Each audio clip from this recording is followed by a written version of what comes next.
I may have been born in a hypo tray, but I grew up in a workshop.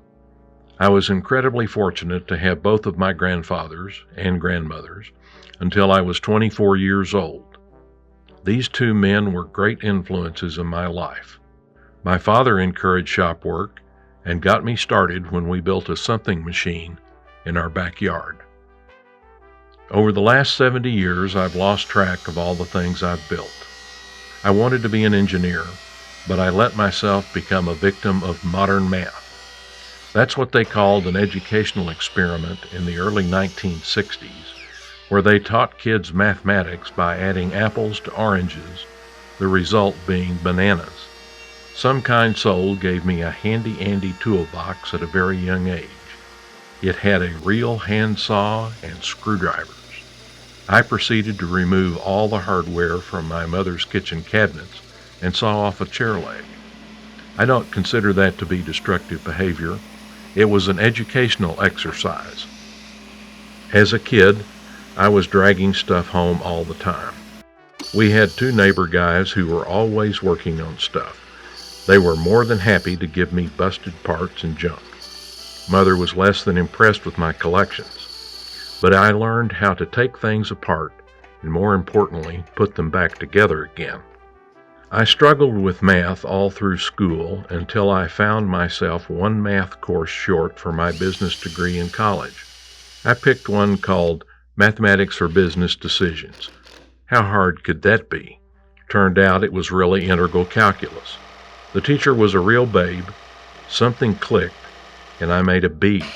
Of course, it was too late for engineering, but I've had little trouble with math since then.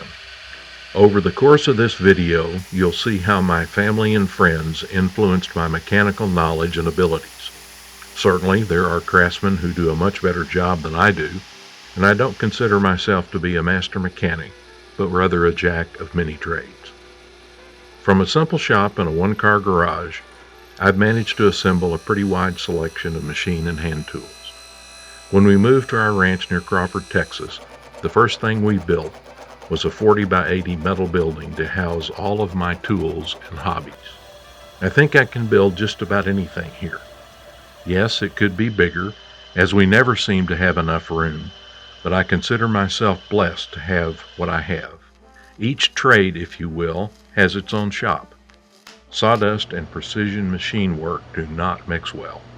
With my grandfather's influence and that of several guys who I consider to be master craftsmen, I continue to learn and expand my abilities. One of my main interests in woodworking is cabinet work. I designed and built all of the workbenches and cabinets in the man cave. I did do some cabinet work in our new house. I enjoy model railroading as well as amateur radio, and I do a lot of work in the machine shop building engines and small parts. So let's go back in time when the world was real and see how these men influenced my life in things mechanical, electrical, and experimental. The completion of the Transcontinental Railroad in 1869 kicked off an explosion of railroad building in the United States.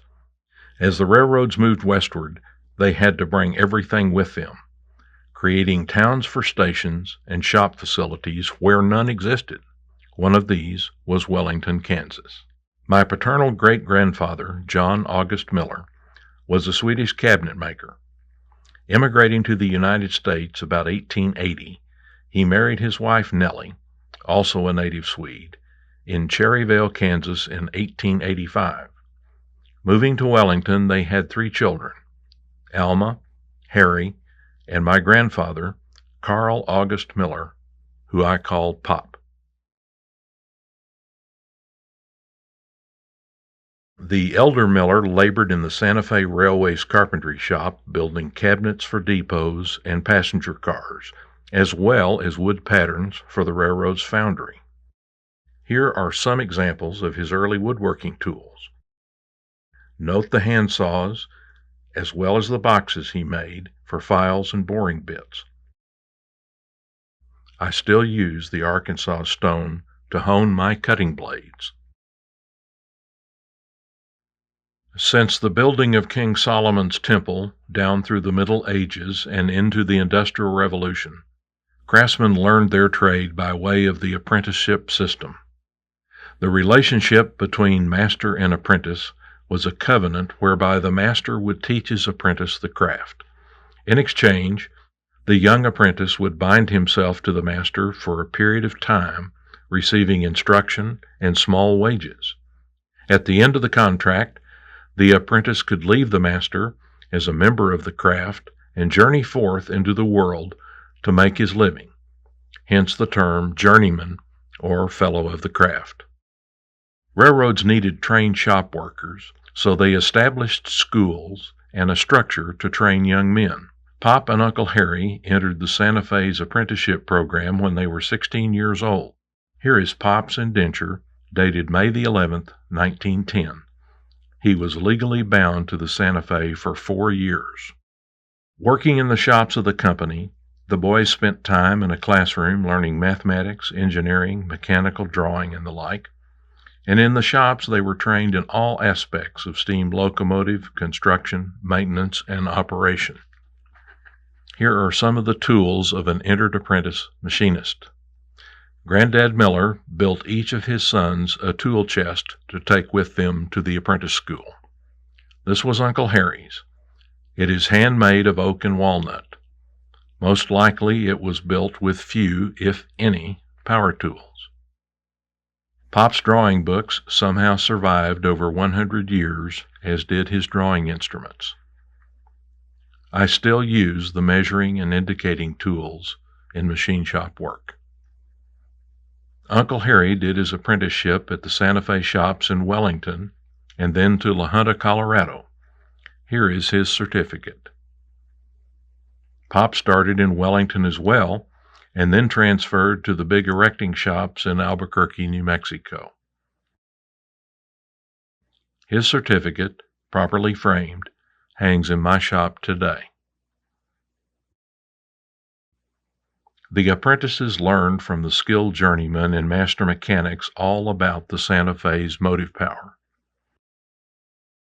One example is this massive locomotive called a Malley, shown at Wellington in 1915. It is actually 2 steam engines working together. The front engine uses low-pressure steam exhausted from the back engine, called compounding or double expansion. While the process looked good on paper, it was not as successful for railway locomotives as hoped. Pop told me the apprentices worked on converting similar Malleys to 2 separate locomotives. Because there's virtually no visual record of Pop and Uncle Harry actually working on early motive power, let's briefly jump ahead 30 years to 1945 and take a brief look at the Santa Fe's massive Albuquerque erecting and machine shop as they completely rebuild the steam locomotive. Few people can imagine what it takes to lift 120 tons of steam locomotive off of its drivers. Like a ballet, the master mechanic and his staff of journeymen and apprentices began the process of completely dismantling this iron horse for a rebuilding of every component. After a thorough washout in the boiler shop, the boiler flues are removed and renewed.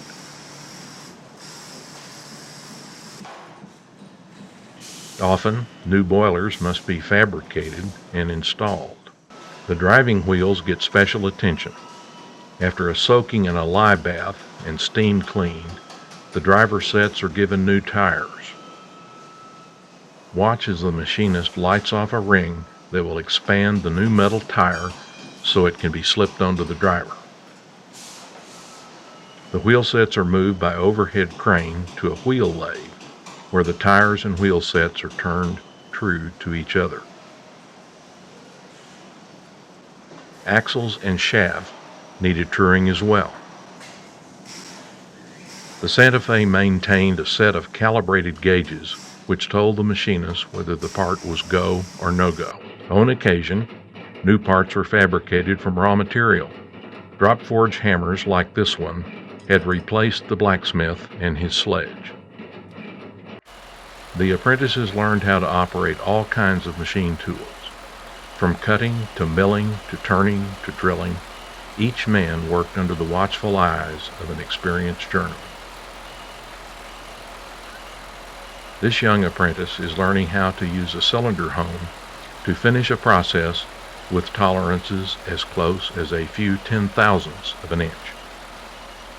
Although these original Santa Fe motion pictures recorded state-of-the-art equipment in 1945, the work itself was essentially the same Pop and Uncle Harry did in this very same shop facility in 1913. After 2 weeks in the shop, the big 484 is repainted and moved on the transfer table. Coupled to her tender, she is steamed up and ready for a trial run before being assigned to a new division. Completely rebuilt, she will run as well or better than she did when she left the Baldwin Locomotive Works in 1921.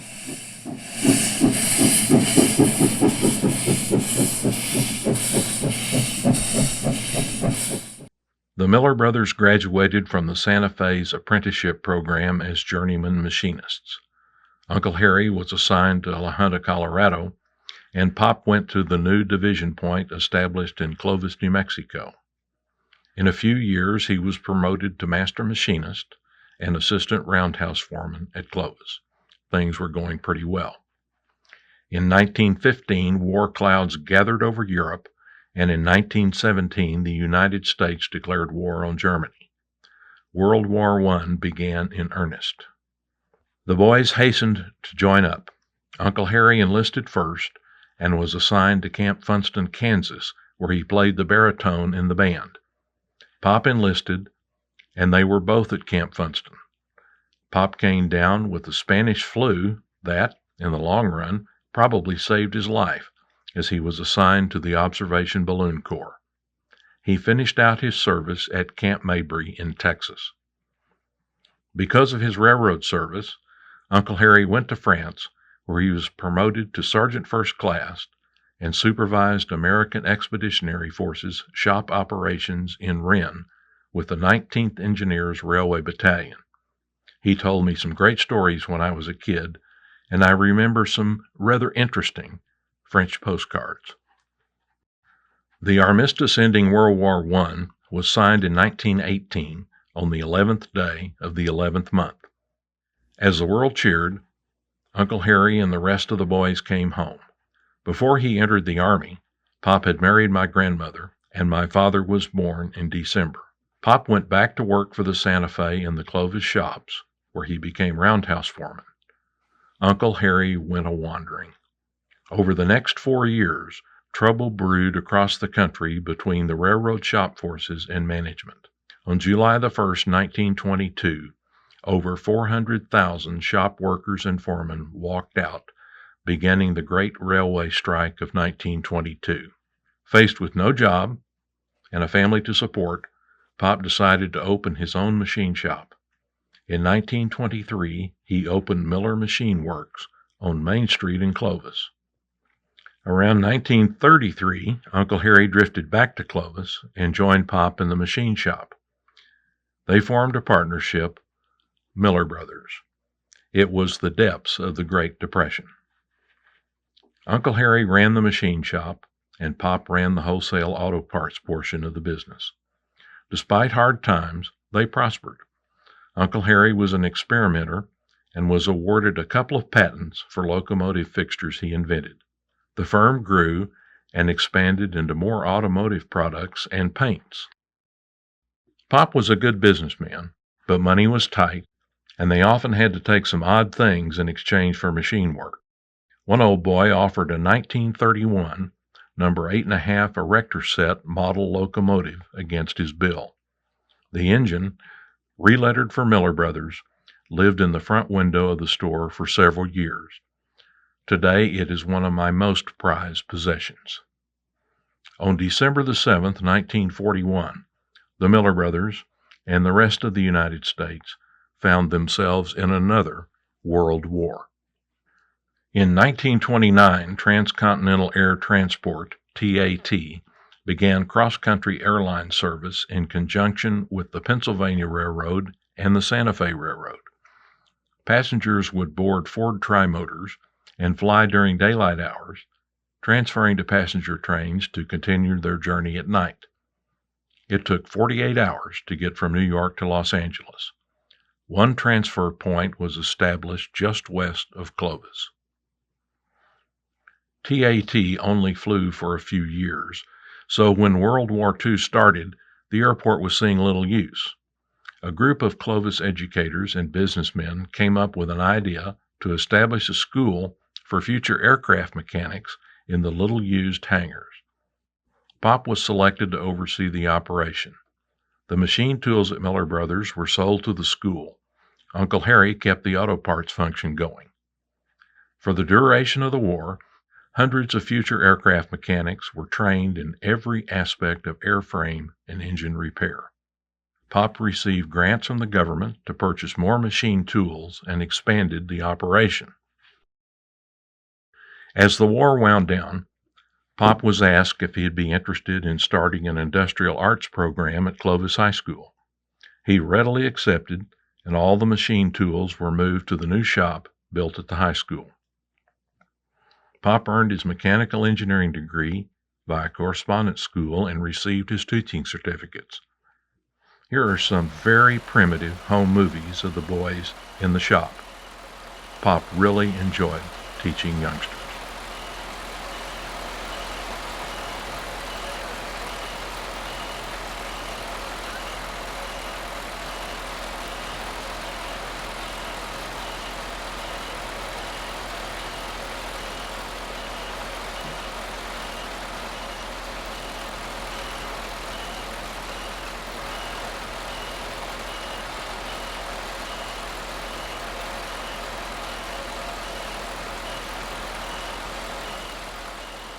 He retired in 1960, and as they say, he went back to work.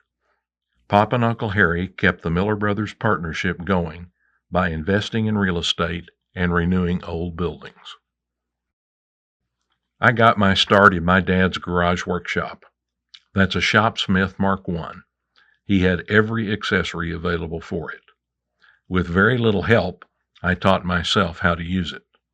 Pop and Dad both enjoyed model railroading, and next to his shop, Pop's basement in Clovis was my favorite hangout.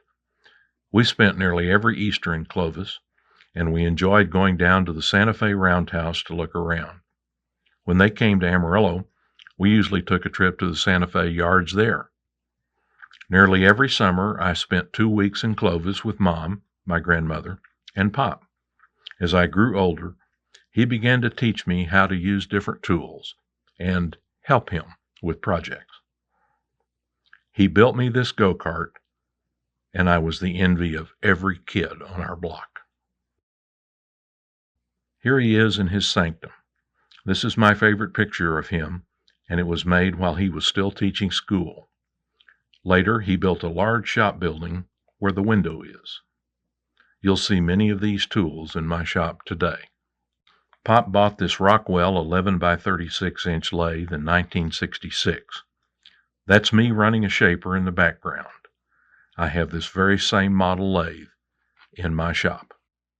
When in Clovis, I spent a lot of time with his many technical books.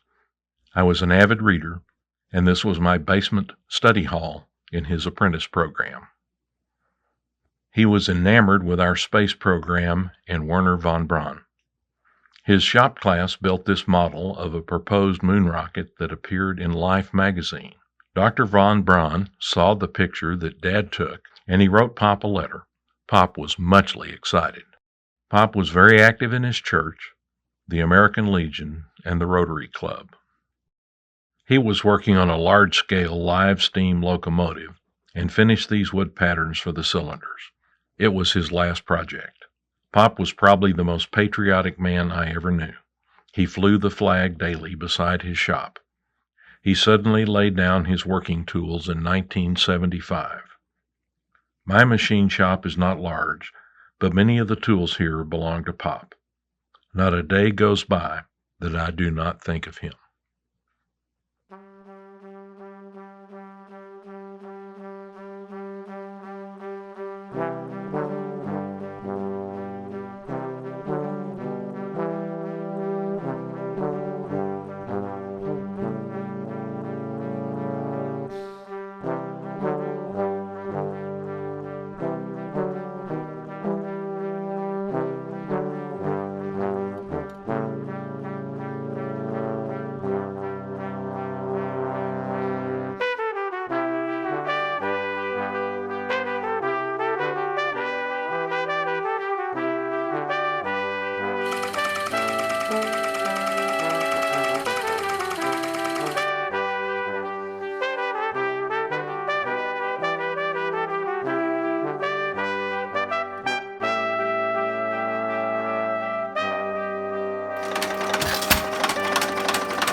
I hope you enjoyed this tribute to my ancestors and their contribution to my life.